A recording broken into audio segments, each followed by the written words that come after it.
हरे कृष्णा। आज हम लोग श्रीमद् भगवद गीता यथारूप अध्याय 12 को श्लोक नंबर 9 के बारे में अलिकति चर्चा गर्ने र यो श्लोक यस प्रकारको छ। अतः चित्तं समाधातुं न शक्नोषि मयि स्थिरम् अभ्यासयोगेन ततो मामे चाप्तुं धनञ्जय। अझै के भन्ने अतः चित्तं समाधातुं न शक्नोषि मयि स्थिरम् अभ्यासयोगेन ततो मामे चाप्तुं धनञ्जय। इसको अनुवाद इस प्रकार को छ। हे अर्जुन, हे धनंजय, यदि तुम अपने चित्त को अविचल भाव से मुझ पर स्थिर नहीं कर सकते तो तुम भक्ति योग के विधि विधानों का पालन करो।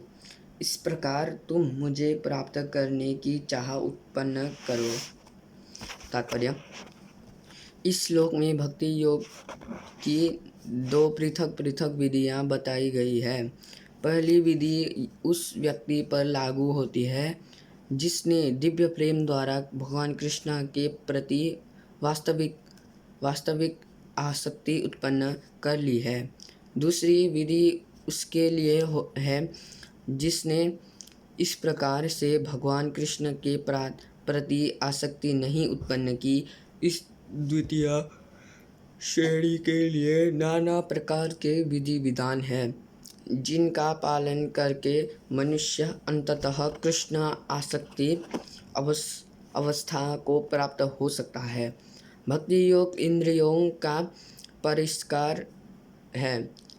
संसार में इस समय सारी इंद्रियां सदा अशुद्ध है क्योंकि वे इंद्रिय तृप्ति में लगी हुई है, लेकिन भक्ति योग के अभ्यास से ये इंद्रियां शुद्ध की जा सकती है और शुद्ध हो जाने पर वे परमेश्वर के सीधे संपर्क में आती है। इस संसार में रहते हुए मैं किसी अन्य स्वामी की सेवा में रत होता हूँ, लेकिन मैं सचमुच उसकी प्रेम पूर्ण सेवा नहीं करता। मैं केवल धन पाने के लिए सेवा करता हूँ और वह स्वामी भी मुझसे प्रेम नहीं करता है। वह मुझसे सेवा कराता है और मुझे धन देता है, अतएव प्रेम का प्रश्न ही नहीं उठता। लेकिन आध्यात्मिक जीवन के लिए मनुष्य को प्रेम की शुद्ध अवस्था तक ऊपर उठना होता है। यह प्रेम अवस्था इन्हीं इंद्रियों के द्वारा भक्ति के अभ्यास से प्राप्त की जा सकती है। यह ईश्वर प्रेम अभी प्रत्येक हृदय में सुप्त अवस्था में है। वहाँ पर यह ईश्वर प्रेम अनेक रूपों में प्रकट होता है, लेकिन भौतिक संगति से दूषित हो जाता है। अतएव उस भौतिक संगति से हृदय को विमल बनाना होता है और उस सुप्त स्वाभाविक कृष्ण प्रेम को जागृत करना होता है। यदि यही भक्ति योग की पूरी विधि है। भक्ति योग के विधि विधानों का अभ्यास करने के लिए मनुष्य को किसी सुविज्ञ गुरु के मार्गदर्शन में कतिपय नियमों का पालन करना होता है। यथा ब्रह्म मुहूर्त में जागना, स्नान करना, मंदिर में जाना तथा प्रार्थना करना एवं हरे कृष्ण कीर्तन करना, फिर अर्च विग्रह पर चढ़ाने के लिए फूल चूना, अर्च विग्रह पर भोग चढ़ाने के लिए भोजन बनाना, प्रसाद ग्रहण करना आदि ऐसे अनेक विधि विधान है जिनका पालन आवश्यक है। मनुष्य को शुद्ध भक्तों से नियमित रूप से भगवद गीता तथा श्रीमद् भागवत सुनना चाहिए। इस अभ्यास से कोई भी ईश्वर प्रेम के स्तर तक उठ सकता है और तब भगवत धाम तक उसका पहुंचना ध्रुव है। विधि विधानों के अंतर्गत गुरु के आदेश अनुसार भक्ति योग का यह अभ्यास करके मनुष्य निश्चित ही भगवत प्रेम की अवस्था को प्राप्त हो सकेगा। ओम ज्ञानतिमिरान्धस्य ज्ञानाञ्जनशलाकया चक्षुरुन्मिलितं येन तस्मै श्रीगुरवे नमः।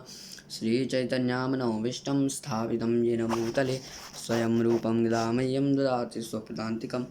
वन्देऽहं श्रीगुरो श्रीयुतापदकमलं श्रीगुरो वैष्णवांश्च श्रीरूपं सागरजातं सगुणरघुनाथान्वितं तं श्रीवम् साद्वैतं सावधूतं परिजनसहितं कृष्ण चैतन्यदेवं श्रीराधाकृष्णपादं सगुणललिता श्रीविशाखान्वितंश्च।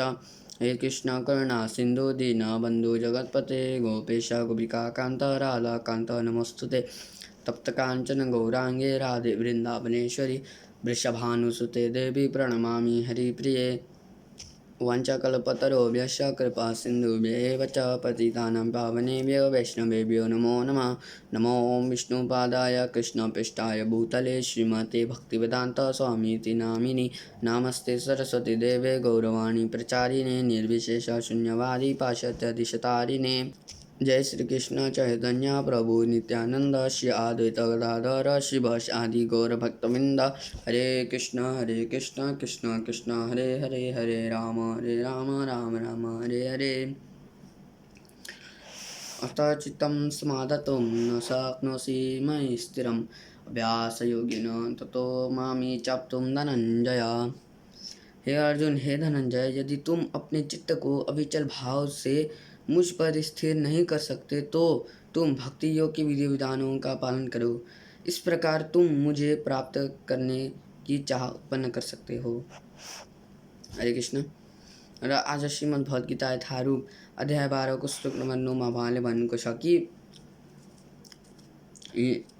अध्याय 12 को श्लोक नंबर 8 हिजोको श्लोकमा उहाँले भन्नुको थियो कि आफ्नो चित्तलाई भानमा स्थिर गर्नु र आफ्नो बुद्धिले भानको बारेमा मात्रै सोच्नु भन्नुको हो।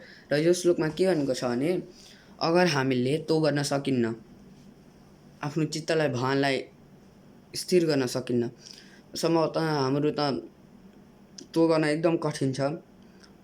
आफ्नो दिललाई भानको बारेमा मात्रै सोच्न, आफ्नो दिमागले भानको बारेमा मात्रै गर्न एकदम मुस्किल छ।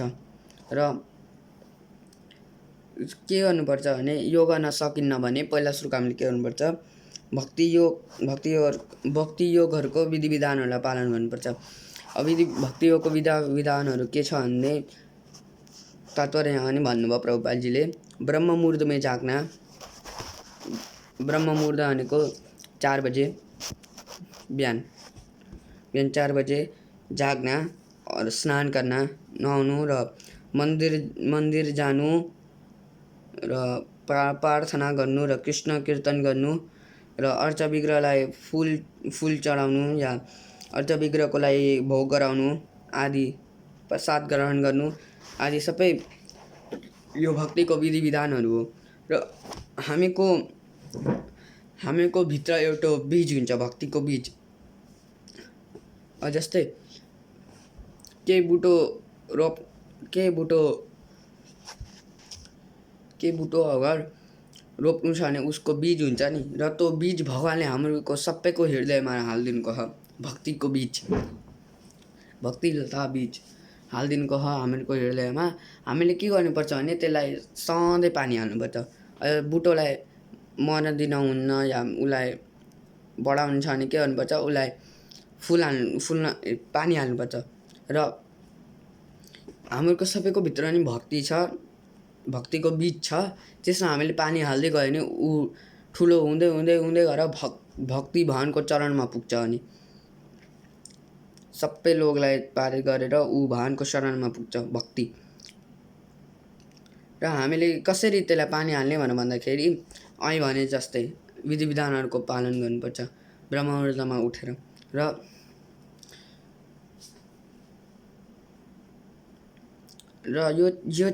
यो विधि विधान चाहिँ कसलाई गराएको भने यो श्लोकमा चाहिँ भगवानले दुई प्रकारका भक्तहरूको बारेमा भन्नुको छ। एक प्रकारका चाहिँ भगवानमा आसक्ति उत्पन्न गरिसकेका र अर्का चाहिँ भगवानको प्रति आसक्ति उत्पन्न गर्न सक्दैनन्, तर भक्तिको विधि विधानहरूलाई पालन गरे भने एक दिन उनीहरूलाई यो भाव आउन सक्छ भन्दै यहाँ भगवानले भन्नुको। र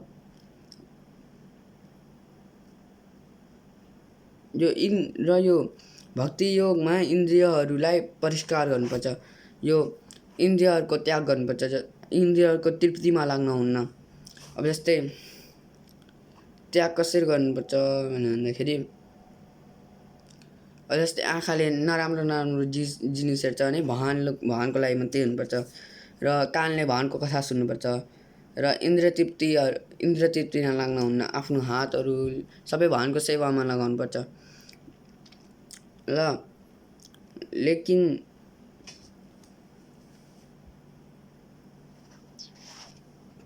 भक्ति योग के अभ्यास से ये इंद्रियाँ शुद्ध की जा सकती है। र यो भक्ति योग को अभ्यास गर्नाले इन्द्रियहरूलाई शुद्ध गराउन सकिन्छ र और शुद्ध हो जाने पर वे परमेश्वर के सीधे संपर्क में आती है। र जब हाम्रो भक्ति योग गर्न थालिन्छ र इन्द्रियहरू शुद्ध हुन थाल्छन्, त्यतिखेर यो इन्द्रिय भगवानको सीधा सम्पर्कमा हुन्छ र हामीले आफ्नो सबै इन्द्रियलाई भगवानको सेवामा लाउनुपर्छ। एउटा राजा पनि थिए, भागवतममा वर्णन भएको छ, त्यसको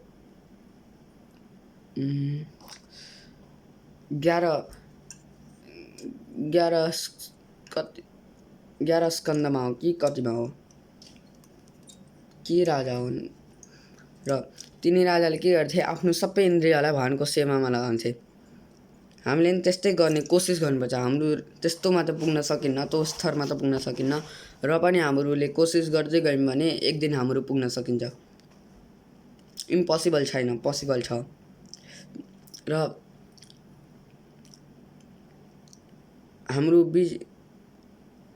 हामीको यो भित्रको बीजलाई हामीले सधैँ तोड्नुपर्छ।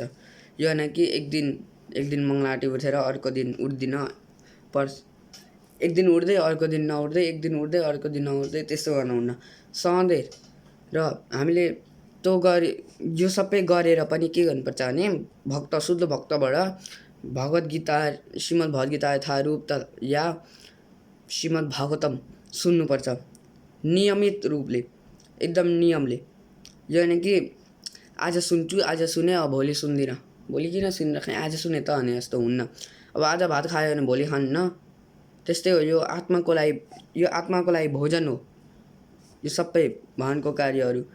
आत्मा तृप्ति हुन्न, यो शरीर त भोजन खाएर तृप्ति हुन्छ, तर आत्मा तृप्ति हुन्न। आत्मालाई भगवानको मात्रै चाहिन्छ, भगवानको बारेमा श्रवण कीर्तन सबै भगवानको मात्रै भयो भने बल्ल ऊ तृप्ति हुन्छ, भित्रबाट आत्मा तृप्ति हुन्छ। र यो श्लोकमा चाहिँ भगवानले भन्नुभयो कि भक्ति योग गरेर विधि विधानहरूको पालन गर्नु, र अगर भक्ति योगको विधि विधानहरूको पालन पनि गर्न सक्दैन भने त्यस्ता मान्छेलाई के छ भन्दाखेरि अर्को श्लोकमा भगवानले भनेको छ। र भोलि हामीले अर्को श्लोकको बारेमा सुन्ने, र आजको चर्चा यतिमै समाप्त गर्ने। हरे कृष्ण।